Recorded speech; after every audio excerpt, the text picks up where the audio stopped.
오늘 창세기 26장 말씀은 고통에도 뜻이 있습니다. 이 말씀을 가지고 우리 함께 은혜를 나누기를 원합니다.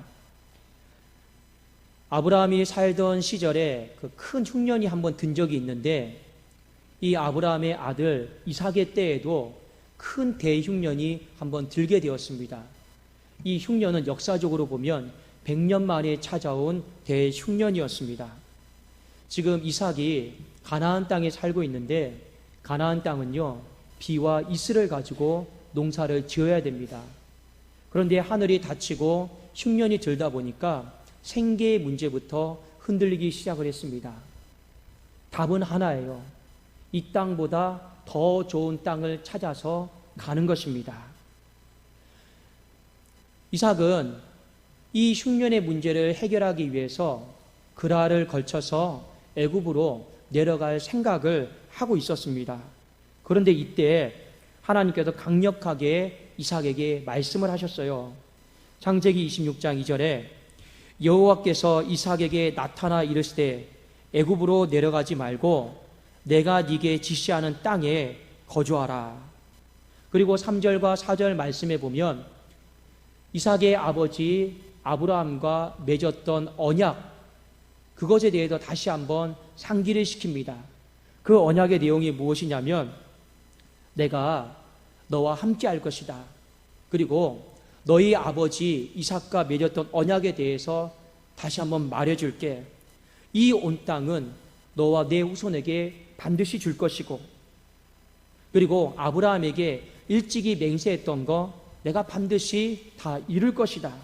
이제 네 후손은 하늘의 별처럼 많아질 것이다. 그리고 이 모든 땅을 기름진 땅으로 내가 너에게 줄 것이다. 단 하나 조건이 있다. 너희 아버지 아브라함이 하나님 앞에서 철저하게 순종했던 것처럼 너 역시 하나님의 약속과 말씀 앞에서 헌신해라. 철저하게 순종해라. 그리고 이 이삭이 하나님의 약속 말씀을 듣고요, 애굽으로 내려갈 생각을 접습니다. 그리고 그랄 땅에 거주했더라라고 성경은 우리에게 가르쳐주고 있습니다. 창세기 26장 6절에 이삭이 그랄에 거주하였더니, 그랄은 어느 곳이냐면 팔레스타인 땅, 가나안 땅이 있어요. 근데 이 서쪽 지역에 지중해가 있습니다. 지중해랑 가까운 지역, 그러니까 가나안 땅을 중심으로 했을 때, 예루살렘 성을 중심으로 했을 때 서쪽 끝이라고 생각하면 됩니다. 여전히 가나안 땅이지만 그래도 어디라고요? 이 서쪽 끝, 그곳이 바로 그랄인데 오늘 이삭이 그랄 땅에 거주했습니다. 이렇게 나와 있습니다. 자, 이삭이 그랄 땅에 거주함으로 말미암아 오늘 두 가지 사건을 경험을 하게 됩니다. 한 가지 사건은 무엇이냐면 이삭의 아내가 리브가예요. 리브가인데 굉장히 예뻤나 봅니다. 그런데 이 그랄 지역을 통치하고 있던 왕이 누구냐면 블레셋 왕 아비멜렉입니다. 아니나 다를까 아브라함 시대도 보면 아브라함의 아내가 사라였는데 예뻤잖아요. 그도 한번 이런 경험이 있었습니다. 블레셋 땅에 갔을 때 아비멜렉 왕을 속인 적이 있어요. 또 한 번은 애굽에 내려가서 이 애굽의 왕 바로를 속인 적이 있습니다. 거짓말을 했죠. 뭐라고 했습니까? 사라에게 당신을 내 아내라 하지 말고 누이라고 하십시오. 실제로 이복 누이입니다. 그런데 왜 이런 거짓말을 꾸몄느냐? 살고 싶어서 꾸민 거예요. 그런데 아니나 다를까 이삭 역시도 리브가가 굉장히 예뻤나 봅니다. 블레셋 땅에, 이 그랄 땅에 왔는데 리브가에게 이야기를 하는 거예요. 당신을 나의 아내라 하지 말고 누이라 하십시오. 실제로 오천지간이에요. 근데 그게 중요한 게 아니죠. 지금이 중요하죠. 지금 결혼했는데 아내지 않습니까? 남편이지 않습니까? 이렇게 말했던 이삭의 신앙의 상태는 이미 흉년이 들어버린 거예요. 이삭의 신앙의 상태가 풍년이다라고 생각하면 이런 거짓말을 할 생각을 못하겠죠. 이 마음에 신앙의 흉년이 찾아오니까 사람이 두렵고 환경이 두렵고 일어날 모든 일들이 무서운 거라요. 그러다 보니까 거짓말을 하게 되었고, 그런 거짓말 속에서 나름대로 자기의 생명을 살아보려고 이런 일을 꾸몄습니다. 신앙에 흉년이 든 거예요.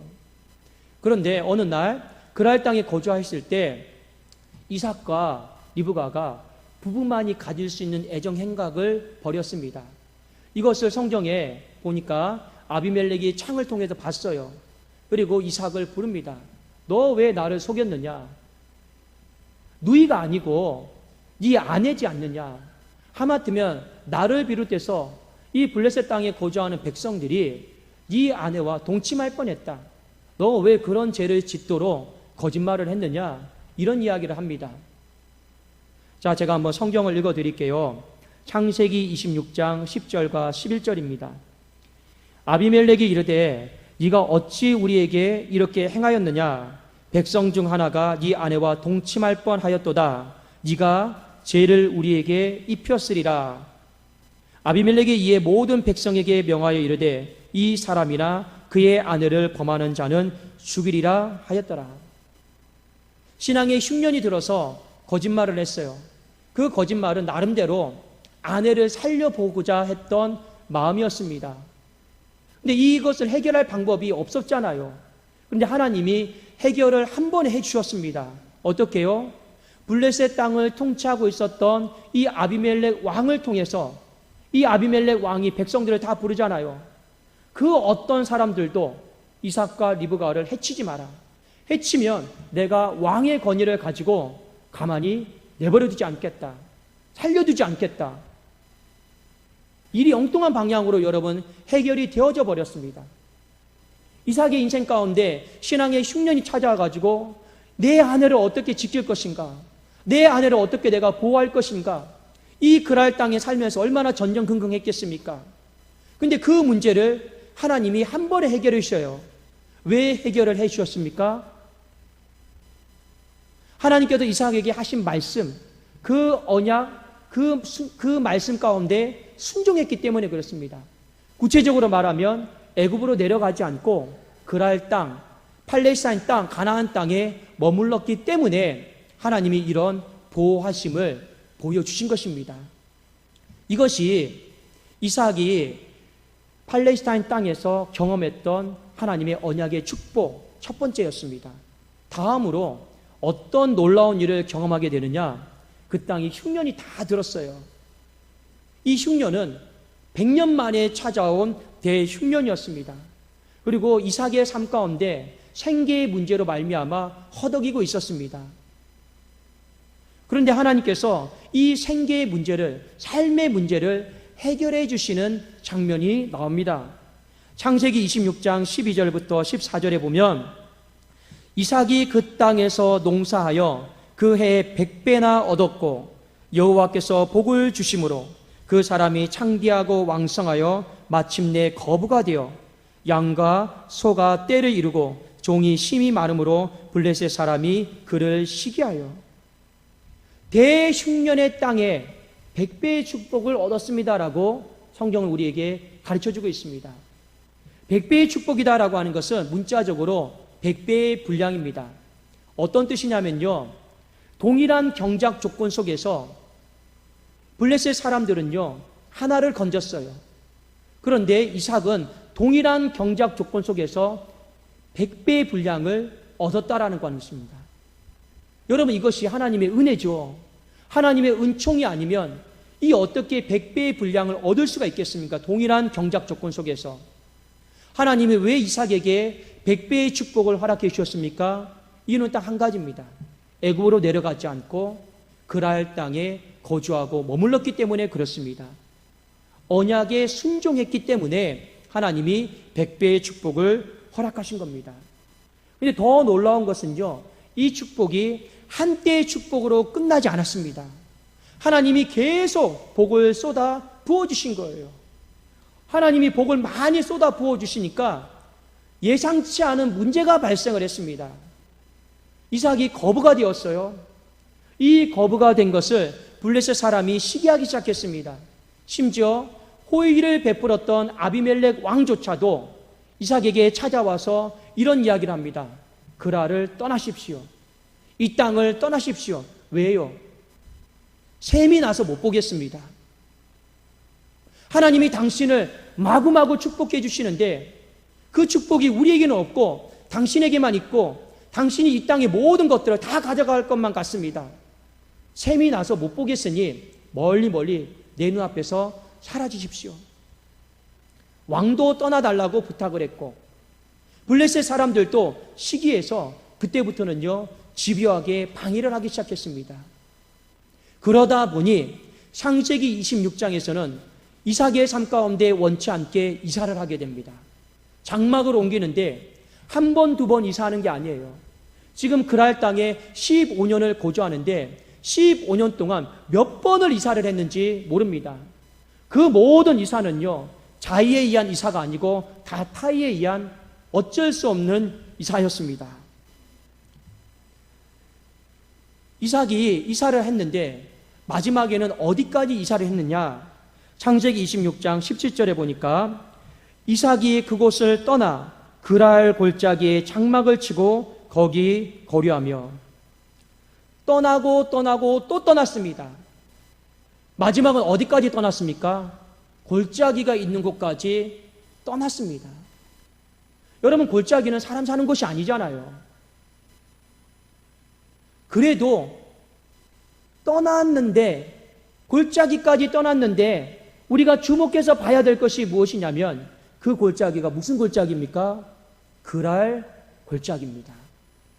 15년 동안 장막을 옮겨 다니면서 마지막까지는요 골짜기까지 갔어요. 근데 그 골짜기는 그랄 골짜기입니다. 여기서 여러분 한 가지 우리가 알 수 있는 것이 무엇입니까?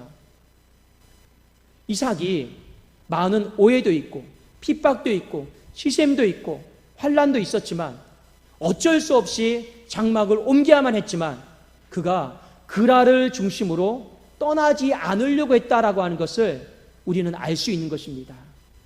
어떻게 해서든지 이 그랄 지역을 벗어나지 않으려고 했습니다. 왜요? 하나님과 약속 때문에 그렇습니다. 하나님이 이 땅에 거주하라고 했거든요. 15년 동안 하나님과 약속 지키기 위해서요 떠나지 않고 마지막은 골짜기까지 간 거예요. 그 골짜기에 가서 아버지 시대 때 메워져 있던 그 우물을 터뜨렸습니다. 그런데요 그 골짜기에 갔는데 그랄에 있는 목자들이 또 와서 시비를 겁니다. 우리의 우물인데 왜 네가 손을 대었느냐? 아브라함 때의 우물이에요. 메어놨고 그 누구도 쓰지 않았던 우물이에요. 그런데 이삭이 살고자 터뜨린 거예요. 다시 판 거예요. 근데 하나님이 그 우물에서 샘이 나게 하신 거예요. 근데 그랄에 있는 목자들이 시샘하는 거죠. 우리 건데 왜 건드렸느냐? 이삭이 또 이사를 합니다.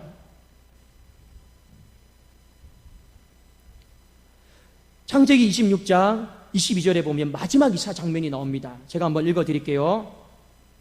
이삭이 거기서 옮겨 다른 우물을 팠더니 그들이 다투지 아니하였으므로 그 이름을 르호봇이라 하여 이르되 이제는 여호와께서 우리를 위하여 넓게 하셨으니 이 땅에서 우리가 번성하리로다 하였더라.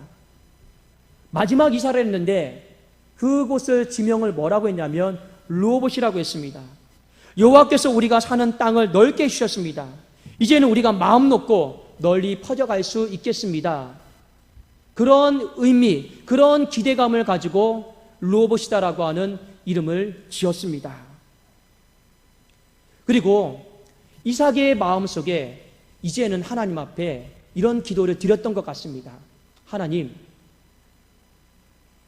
제가 말씀에 의지해서 15년 동안 너무 많은 이사를 다녔습니다. 그리고 아브라함 시대 때 메어졌던 그 우물들 내가 파는 것마다 하나님이 샘이 터지게 해줬고 또 파는 것마다 샘이 터지게 해줬고 하나님 감사합니다. 그런데 내가 한 곳에 머무를 수가 없었습니다. 또 블레셋 사람들이 쫓아왔고 그랄의 목자들이 쫓아와서 어쩔 수 없이 이 장막을 옮기는 인생 이제 15년이나 되었는데 이제는 하나님 순종할 만큼 순종한 것 같습니다. 이제 이 그랄 지역을 벗어나서 제가 하나님이 허락해 주신다라면 한 번 더 이사를 해도 괜찮을까요? 그래도 오늘 성경 마지막에 창세기 26장 23절에 보면 이삭이 한 번 더 이사를 하는데 그랄에서 브엘세바로 이사를 합니다. 이삭이 거기서부터 브엘세바로 올라갔더니, 그런데 저와 여러분이 한 가지 주목해서 봐야 될 단어가 있습니다.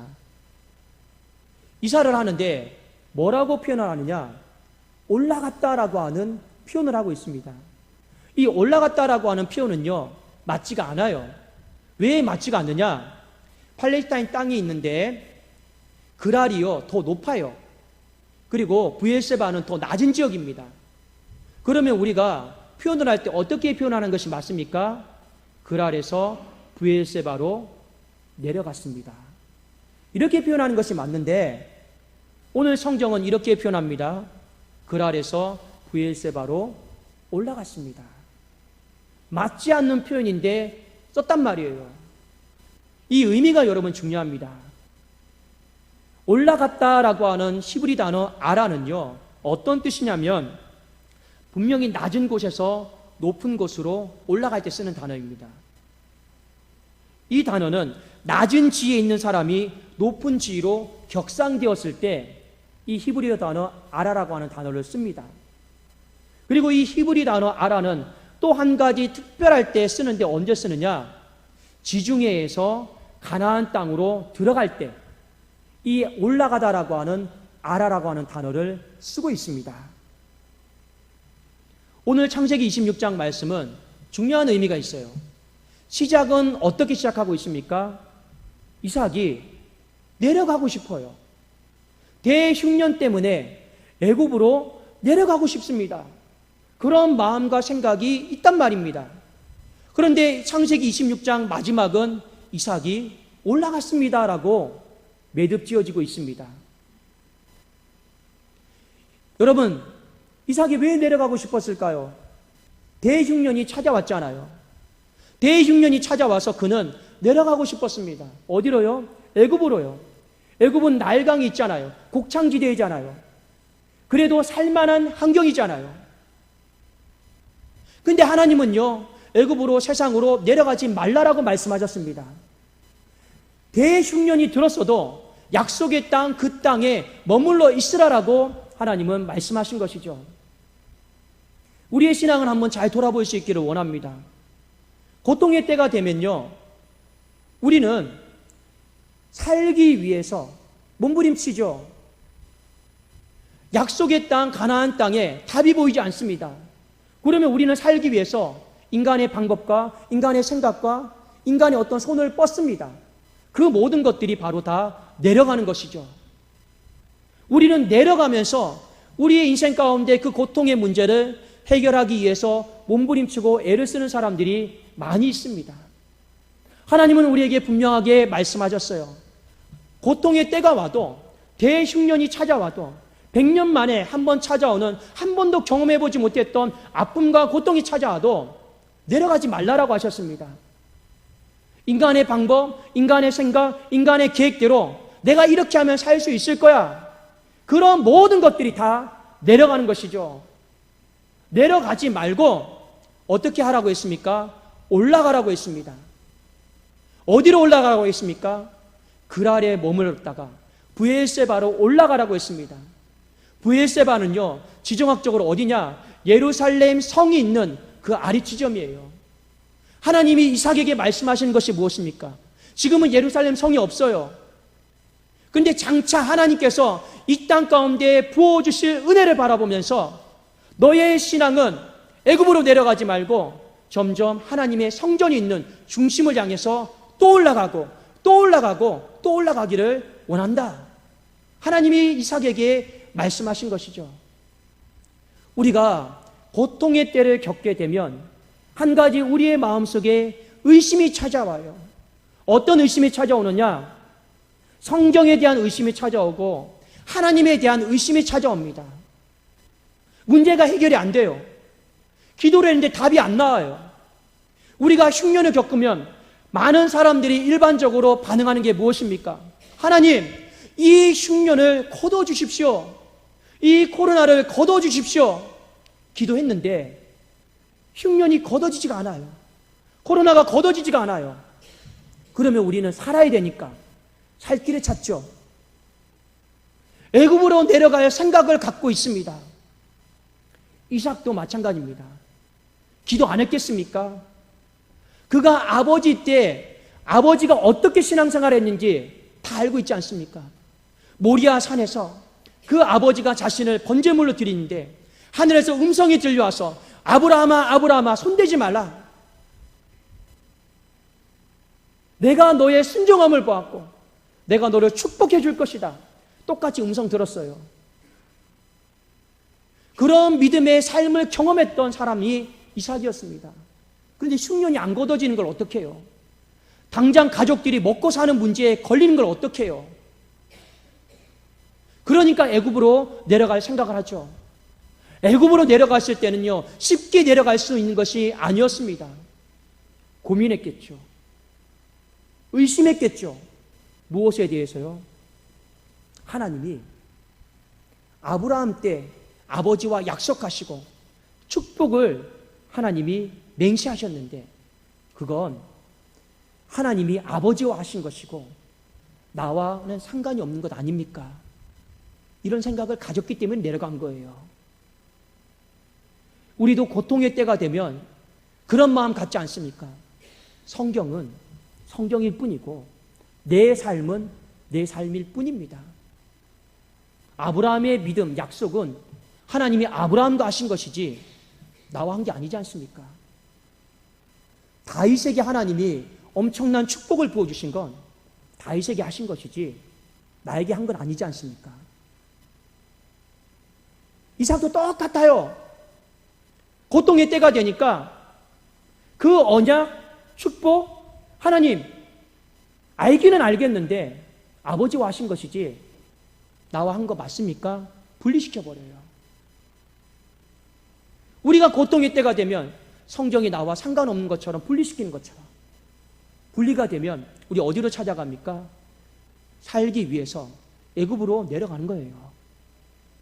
그런데 하나님께도 오늘 이 고통의 한복판에서 이삭에게 한 가지 증명해 주셨습니다. 아버지 아브라함과 했던 맹세는 너와 분리된 게 아니다. 그 증거가 무엇입니까? 가뭄의 때에 동일한 경작 조건에서 하나님이 100배의 축복을 허락해 주신 거예요. 한 번의 축복이 아니었고 계속 반복되는 창대케 하는 축복을 허락해 주신 거예요. 한 가지 놀라운 것은 이런 반복되는 구절이 있습니다. 장막을 옮길 때마다 아브라함 시대 때 메워졌던 그 우물을 팠는데 샘이 다 터졌어요. 또 옮겼을 때 아브라함 때 메웠던 우물이 또 터졌습니다. 무슨 의미입니까? 하나님께서 아브라함에게 하셨던 언약 맹세의 축복이 너의 시대에도 똑같이 적용된다. 그것이 없어진 게 아니다. 계속해서 샘이 터져 나온다. 그걸 우리에게 말씀해 주고 있는 것이죠. 그 샘이 터지게 하려면 어떻게 해야 됩니까? 우리는 한 가지만 하면 됩니다. 애굽으로 내려가지 않고 그 아래 머물면서 우리는 순종하면 되는 거예요.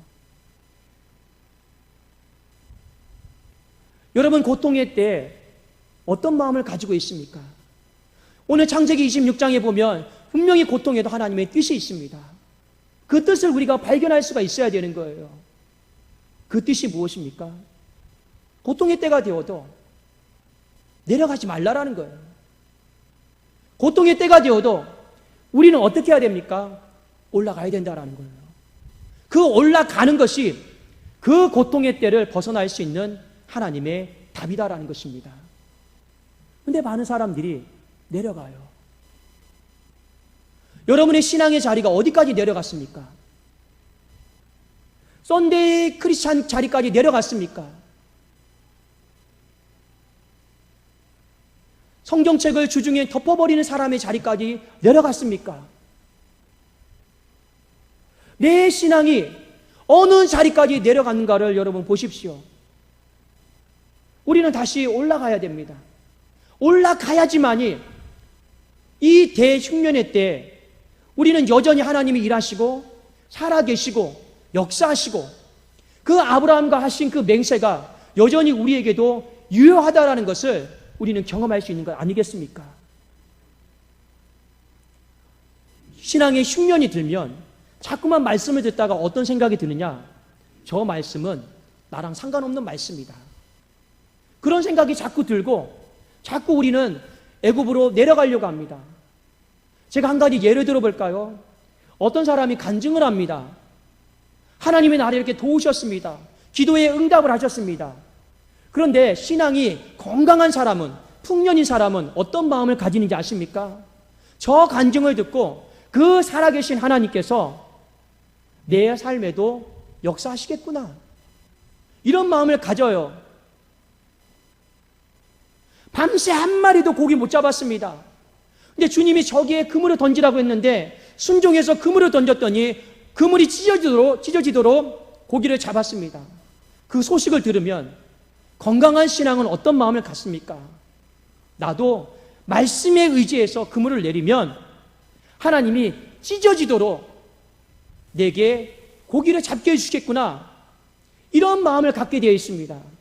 그러나 신앙의 흉년이 들면 어떤 마음을 갖는지 아십니까?